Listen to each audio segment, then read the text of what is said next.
All right, we'll go ahead and get started. First of all, I know there's a presidential debate that y'all are dying to get to, so thank you all for coming tonight. The purpose of tonight's town hall is to, there we go. Thank you guys for coming tonight. The purpose of tonight's town hall is to inform the citizens and stakeholders of the city of Greenville about some ordinance changes that we've had. These changes were brought about in front of the City Council on September 8th during the budget process, and they were also approved during the budget process. And they will go into effect October 1, so which is Thursday. So just wanted to give you an update on that. Staff's been working very hard through the entire budget process, and that's when these changes were recommended during that entire process. And so the following will be presenting changes tonight in the following departments. So for the Greenville Municipal Auditorium, Kevin Banks will be presenting. He is our GMA and Tourism Manager. Then we'll move on to Civic Center changes that you're sitting in currently, and Talia Wilner will present that. She's the Administrative Services Finance Director. The Walworth Harrison Public Library will be presented by Olivia Moreno. She is the Library Director there. Public Works will have some changes to their water fees, and Press Tompkins, the Public Works Director, will be presenting those.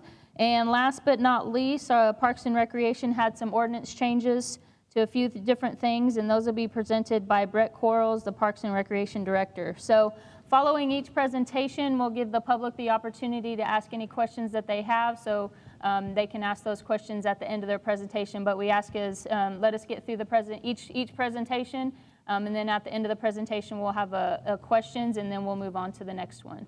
So Kevin? Good evening. Thank you very much.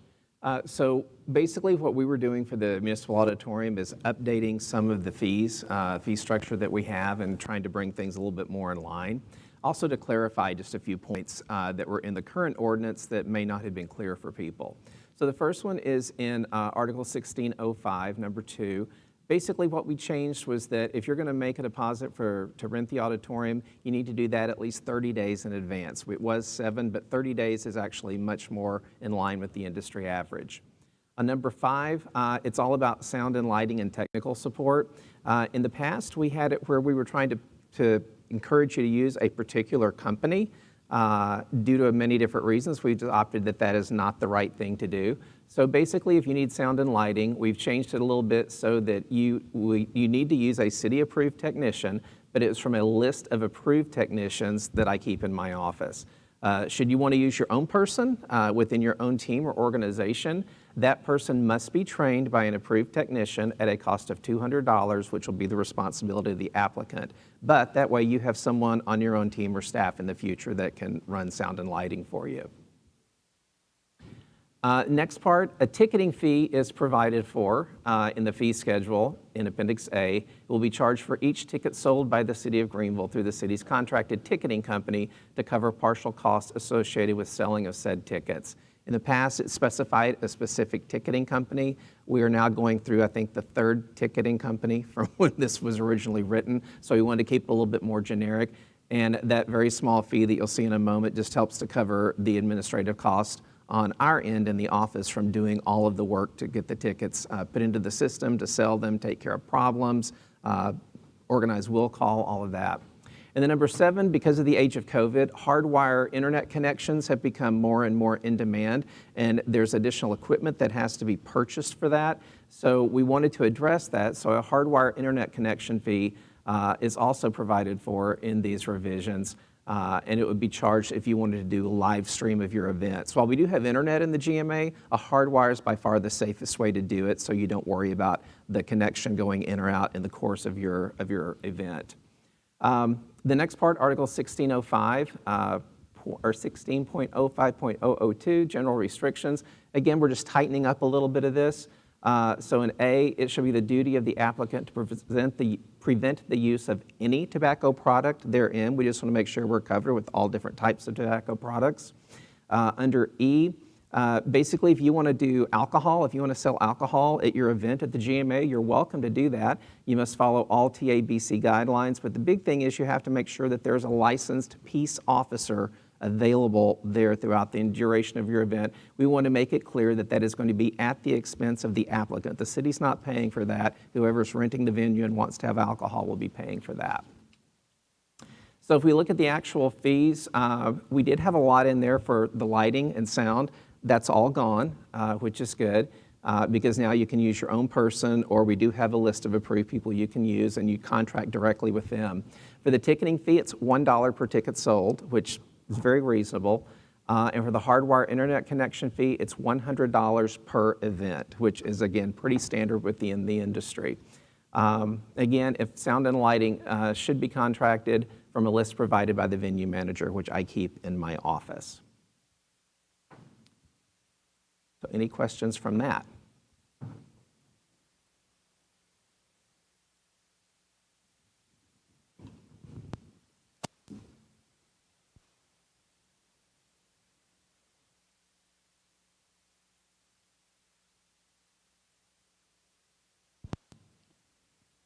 Okay, we'll go ahead and move into the Fletcher Warren Civic Center updates.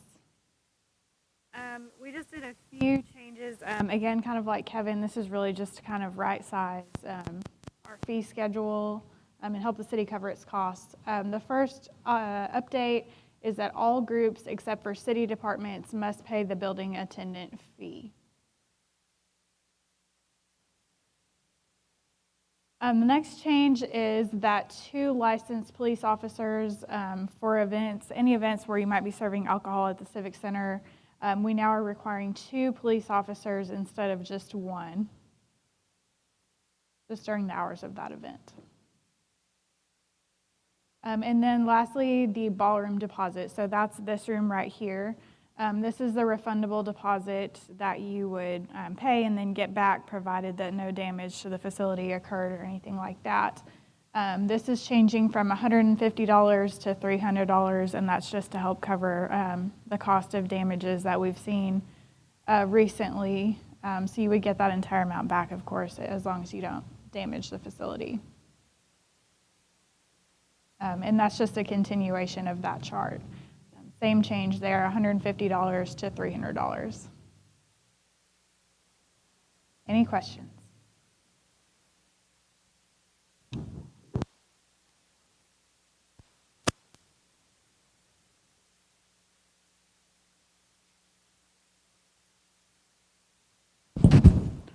All right, these are the ordinance changes for the W. Walworth Harrison Public Library.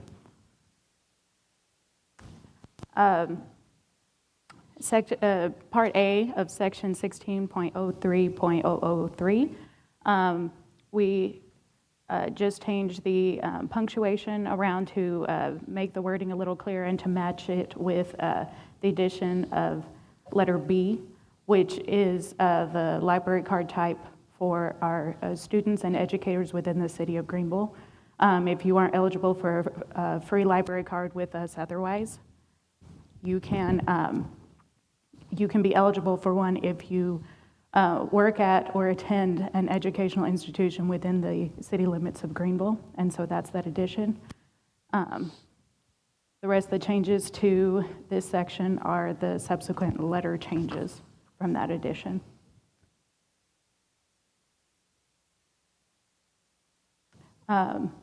In letter G, we wanted to specify that we need a valid photo ID to verify who a person is to get a library card.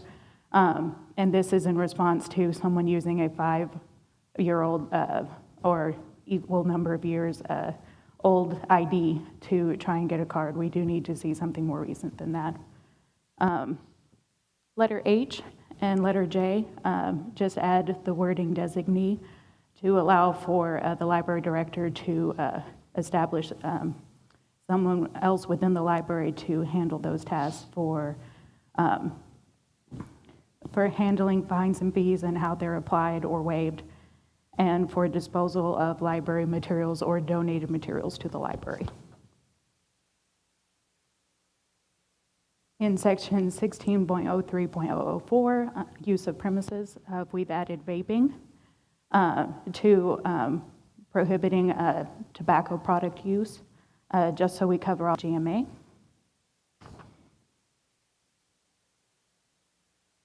In section C of the same use of premises section, we changed our wording around to make it clear how it works with the two different rental spaces at the library. So meeting room has been changed to Audie Murphy room, which is the designated title of our larger rental space. And so you'll see that change throughout as we go through this section. We've also removed meeting room space and other terminology that was too similar to the title of meeting room. So we refer to meeting space or rental space in section 1 and then section 2 as well. And then we took out some of the very specific contact data. Again, much like the GMA, make the ordinance something that's that applies even when we make changes at the library.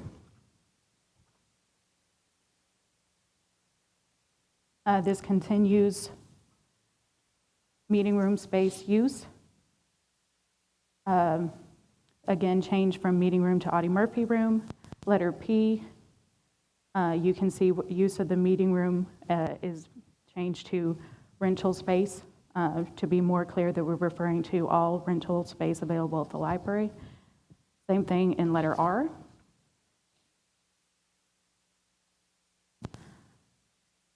In referring to the rooms again, the conference room, we do not, there's one large conference table in that room, and it's not available to set up in any other way, so we just remove the wording that says that it's unnecessary, so it can help clear up some space here.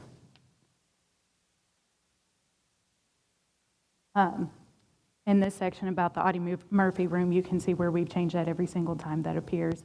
Letter A, letter B, and letter C, and changed where we refer to the fact that our kitchenette is not large enough for on-site meal prep, and move that to letter C where we're referring to how you can make use of the kitchenette.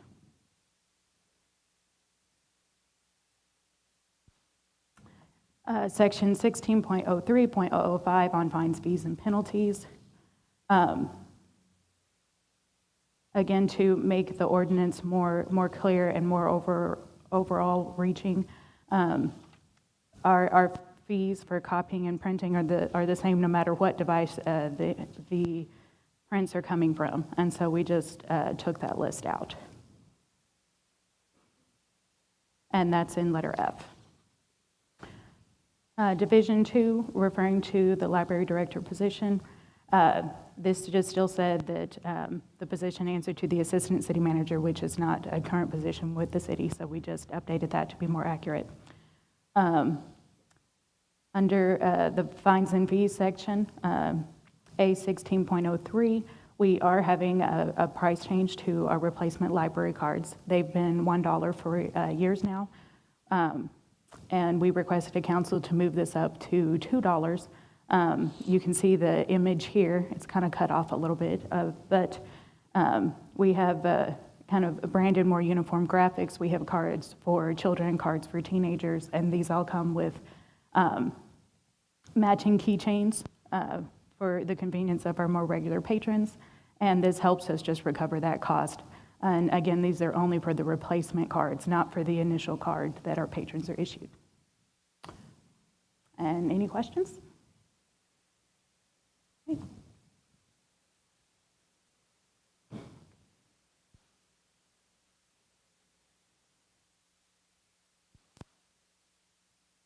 Good evening. And get this thing to work right. Here we go. What we essentially did for Public Works is our water and wastewater distribution and collection systems. Our fees had not been updated in over 10 years.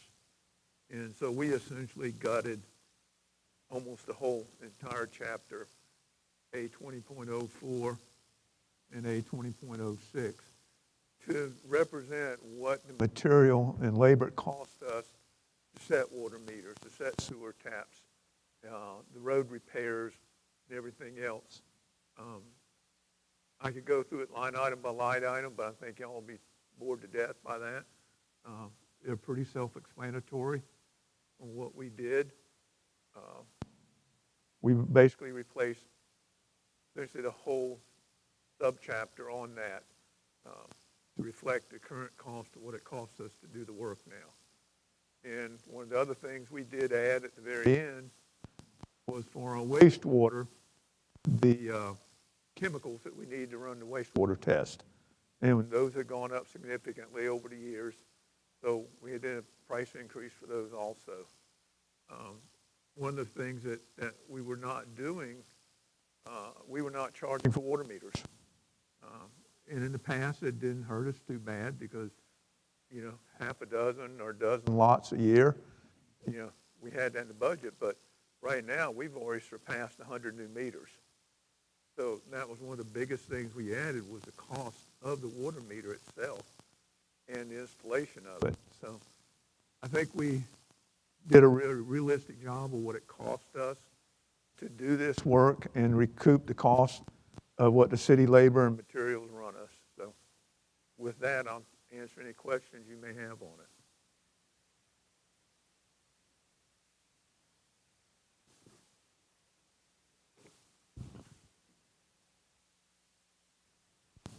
Good evening.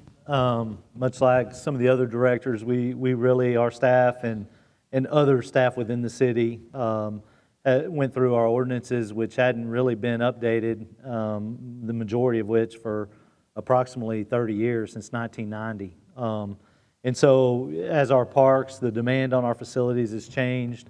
We felt it was vital to update these ordinances. And so much like, well, unlike some of the other people, we repealed and replaced the whole ordinance itself. So ours is pretty lengthy. Some of the things we did with our parks and open spaces was establishment of other rules and regulations. And this just allows us, we have so many different programs out there to establish some rules outside of what the ordinance is for our activities. One thing about our rules, not only for citizens but our staff, is they were hard in the previous ordinance to find and sometimes contradicting from top to bottom of some of the things you were looking for. So we created sections, prohibited activities, and then we also created sections, activities allowed with permit. And then tobacco usage, we added electronic vaping devices out there, which tobacco use is only allowed in our parking lots, in our parks. And then golfing in our parks, which has become kind of an issue. It's not really, you wouldn't think it's kind of a small thing. However, we've got 18 acres of irrigated TIF 419 at the sports park. So if there's divots or other issues, it can be problematic for us to repair. Fees, we went through all our fees and really put an emphasis on, rewarding our residents and creating a resident, non-resident fee division there. And then special events, we defined it a little better so that we could create a permit form so that we can host larger events in our parks. And then the council added evaluating these ordinances every 5 years, which is a great idea. Hopefully we did a good enough job they don't have to make many changes anyways. So in the parks and open spaces, one of the main changes we made was alcohol. So as far as events go, you still can't have alcohol in the parks unless it's a permitted event. And so what we did was basically created a permit form that is filled out, and then it's passed around. Every director has to sign off on it, public safety, et cetera. A city concession contract approved by departments and city manager, and then a facility use agreement requesting an alcohol permit approved by the city manager.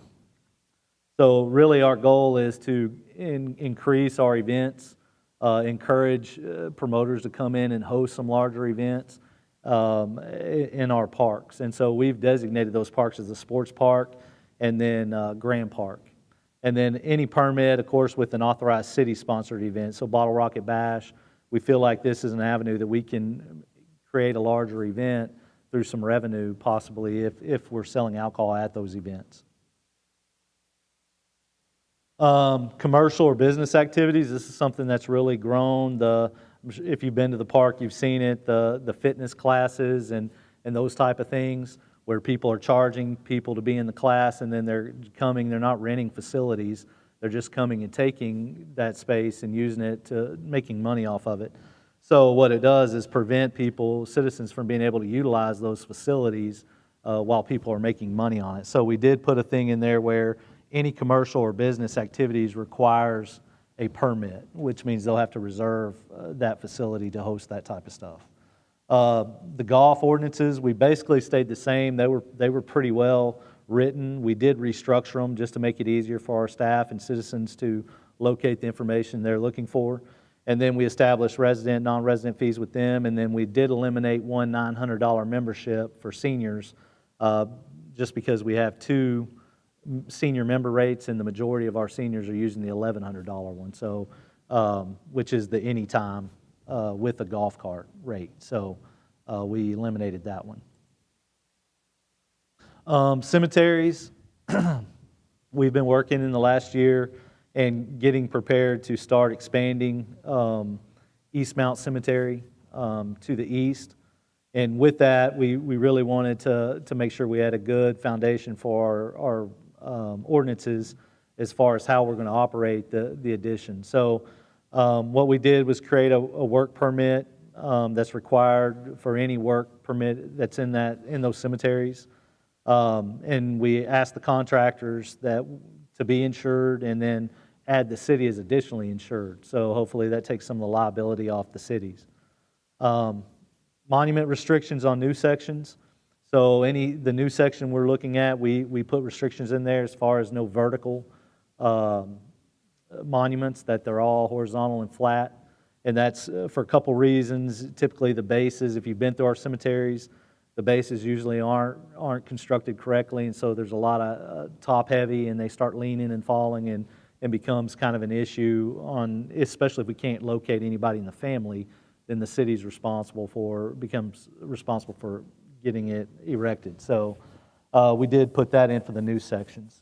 We did define monument-based construction standards, and we added some restrictions on planning and decorations as far as making sure that they're encompassed within the headstone or immediately close, and it doesn't interfere with our maintenance of the facilities.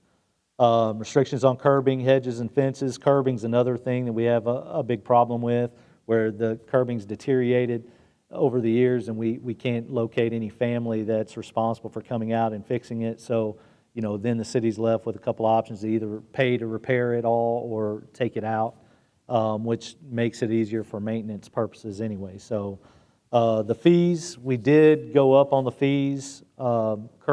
Previously, we hadn't had any lots for sale since 2010. So we did create a new resident fee of $1,500 for the new section, and then non-resident fees of $3,000. And then we added fees for digging and memorial services, which we didn't have in the past. Parkland dedication and park development. So parkland dedication, the perspective is that it enables cities to protect the interests of current residents in managing growth, which we're experiencing currently, and is defined as a local government requirement imposed on subdivision developers or builders mandating that they dedicate land or a park or pay a fee to be used by a local government entity to acquire and develop park facilities. Parkland dedication serves as a means of providing park facilities in newly developed areas of a jurisdiction without burdening existing city residents. Like currently on the south side of town, we only have 10 acres of park space south of I-30. So, and that's, of course, the land there is retail in cost. So it makes it very difficult for us to plan our future parks. This is a tool that we can utilize to help us with that growth. And then user fee.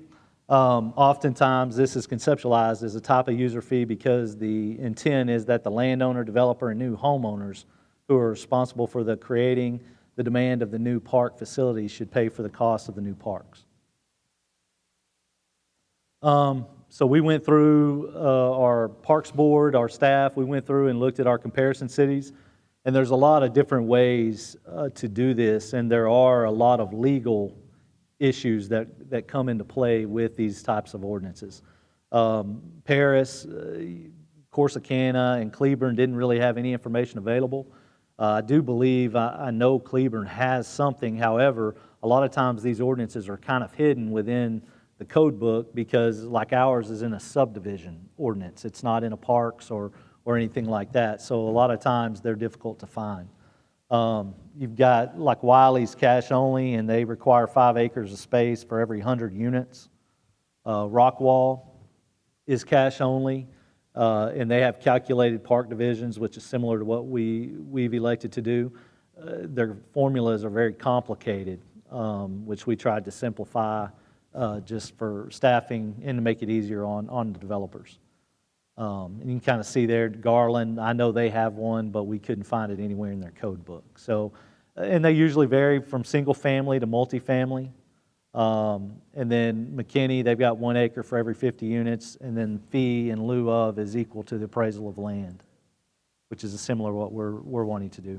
So the variables and the calculation factors that go into this for fee in lieu of land is parkland level of service, which for us is 145 people per 1 acre, and we got that by taking our population divided by our park acreage. And we have 200 park acres within the city of Greenville. And then our population, we estimated our current population at 29,000. For park development, we used facility level of service, which is 3,222 people per park. And we got that by population divided by total number of parks that we currently have in inventory. And then, as you see there, 9 parks. City population, same, use the current, estimated current city population. And then for neighborhood park development cost, we forecasted $320,000 for just a 5-acre community neighborhood park. And then the community park typically are 20 acres and larger, and we forecasted about $2.5 million. And then we use 2.6 people per household per the 2010 census. And then for parkland dedication, we did dwelling level of service. And so for single family, which this is something that we'll evaluate every single year to determine our level of service. So as the years go by and we acquire more land, more parks, etc., then that level of service goes down, and so those numbers will go up, and so the fees will go down as well as we kind of catch up.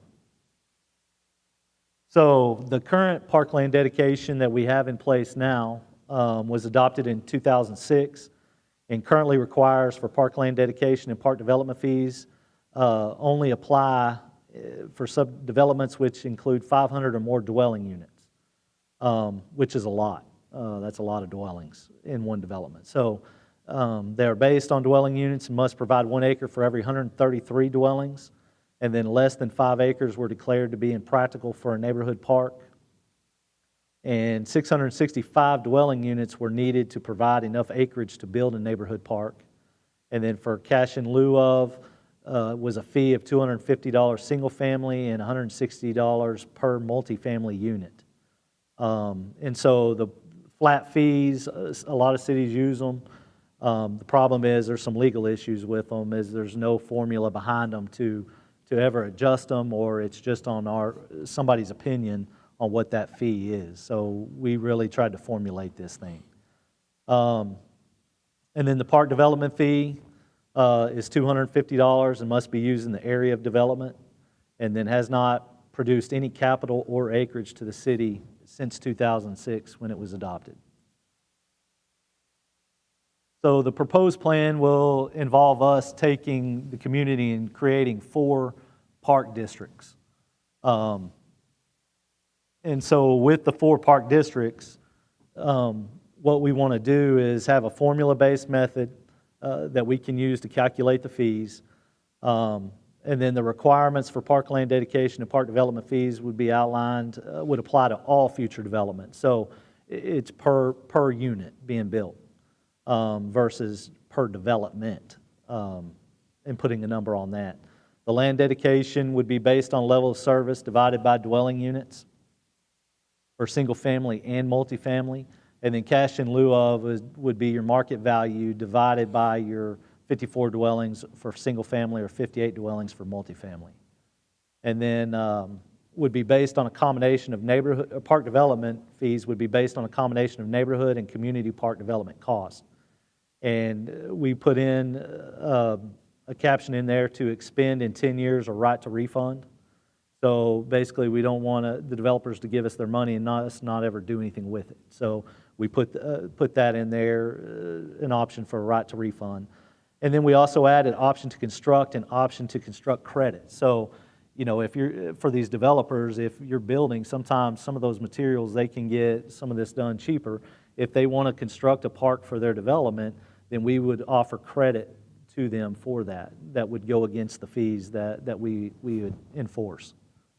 And then ownership and conveyance. So a lot of these type of ordinances will, you know, in today's time, they're being put over onto HOAs. And so the HOAs are maintaining them, and then they're working out deals with the city where the city replaces part of the equipment every so many years. And so I think long-term, that's our goal. However, I don't know that we have enough HOA experience within our community to be there yet. However, we are requiring that the ownership be conveyed to somebody, whether it's a HOA, a land trust, or the city, to be responsible for the maintenance and the upkeep of them. So the park development fees collected, the first fiscal year will be a collection period. The second fiscal year will be planning and design, and then the third fiscal year will be allocation and development. And so that's just kind of a timeline of how we'll approach that as far as planning and design, and then allocating and development.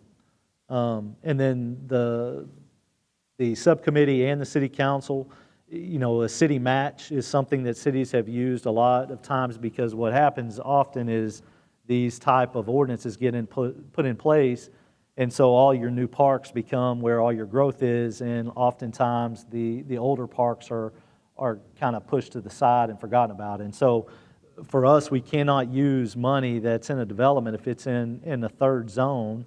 It's in the south, number 3, District 3. We can't use that money to make improvements to a park in District 1. So that's what the city match is there for. And so to the extent allowed by law, the city would match all park development fees to be capped at 1 penny on the tax rate each year. So the calculation methodology for this is a little bit complicated, but I'll try to go through it. I am in parks, so I'm not real bright. So for land dedication, we're asking that 1 acre be provided for every 54 single-family dwellings and 58 multifamily dwellings. And so that'll be our calculation on that. Fee in lieu of land fees, so there's 2 different parts of that. There's infill lots, and then there's undeveloped raw acreage. So for infill lots, it's the appraised market value divided by the dwelling level of service to get your fee in lieu of. And then the undeveloped acreage is appraised market value of land divided by your number of acres to equal your market value per acre. And then, so for as an example, if lot 1 appraises has a market value of $32,000, then we take that, divide it by the 54, the level of service, and so that unit would pay $592.60 per dwelling unit for the fee in lieu of. And then $10,000 market value lot would be $185.19 per dwelling for single family. So then going into the neighborhood park development fee, we take that. What we did is took the number of neighborhood parks that we have, divided that by our population, which we have 4 neighborhood parks, and so came out with 1 neighborhood park serves about 7,250 people. And so then we broke down that, divided that by the cost, which is $320,000. So the cost is $44.14, and then you multiply that by your people per household to get your $119 for a neighborhood park per dwelling unit. Multifamily is $110.35 per dwelling unit. Same thing with community parks. 1 community park serves 14,500 people. And so that, you take that divided by the cost, and you get $172.41 times people per household to get a fee of $465.51 for single family and $431.03 for multifamily.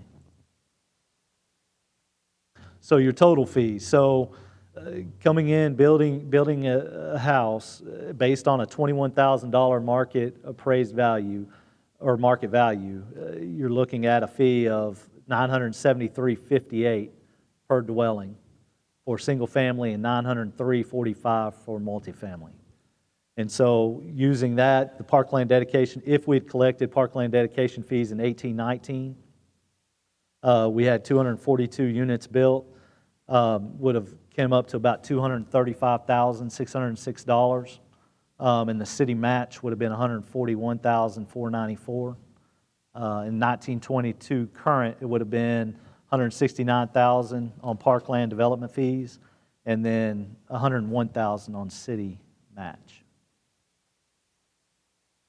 So the case being made for parkland dedication is the benefit principle. Those who benefit from government services should pay for them. Bonds request existing residents to pay the bills for parks by approving issuance of general obligation bonds that will raise their taxes for parks that or facilities they are on across town that they're not necessarily using. Level of service, if we decline to provide new infrastructure and amenities or provide them at a lower level of service than prevails elsewhere in the community. So if we're not providing that service, then our level of service is lower than what the city's looking for. And then created growth, requiring new development to pay for the cost of providing the infrastructure and amenities, the need for which has been created by the development itself. Questions?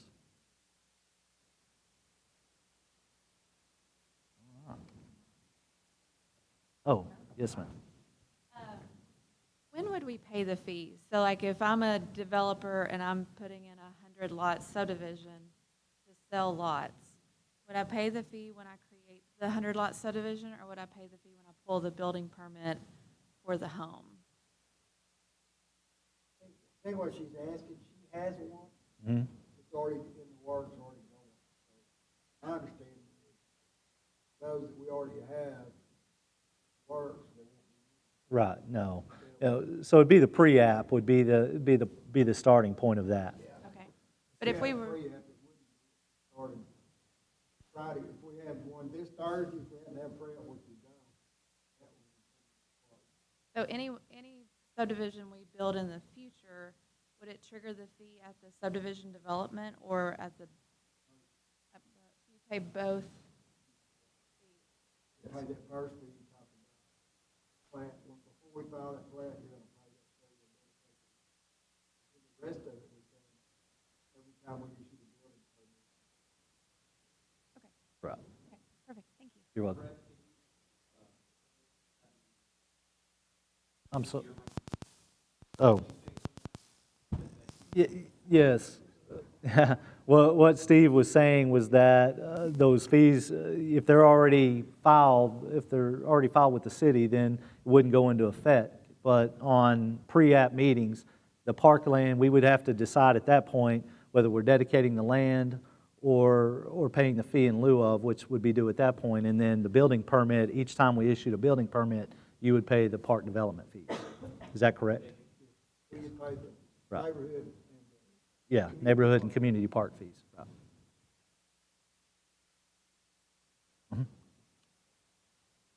Right. Any other questions in regards to the ordinance changes that we had presented before you tonight?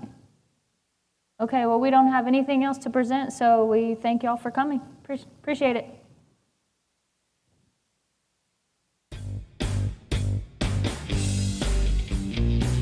The recipe for great food is simple. Make it fresh. Wings to go in Greenville, where every order is a custom order made with fresh ingredients. Wings to go, 7818 Wesley Street in Greenville. Simply great wings. Need a part for the right price? Look for that red and blue sign. Henley Auto Supply at 1510 Stonewall. Over 800,000 CarQuest parts to choose from. Domestic, European, and Asian parts. Henley Auto Supply at 903-455-1969. 455-1969.